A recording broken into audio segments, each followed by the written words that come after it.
Дорогие друзья, обращаюсь я и к зрительному залу, и к своему дорогому коллективу. Даже каменное сердце размягчилось бы от того праздника, который вы мне создали. Я глубоко благодарен вам.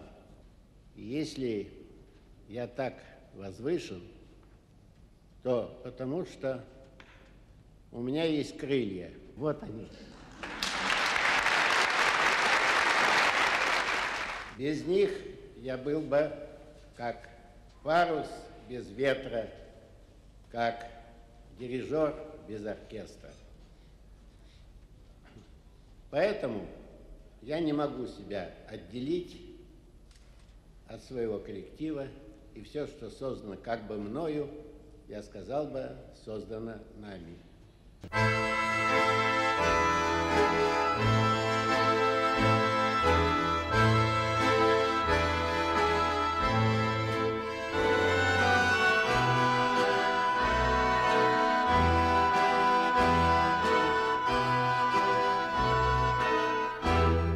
Я очень прошу, не только чтобы мы от вас требовали, а сами от себя требуйте. Придирайтесь к каждой мелочи. И не считайте за предел, когда вас поправляют. Потому что хочется оставить след в истории такой, за который не будет стыдно.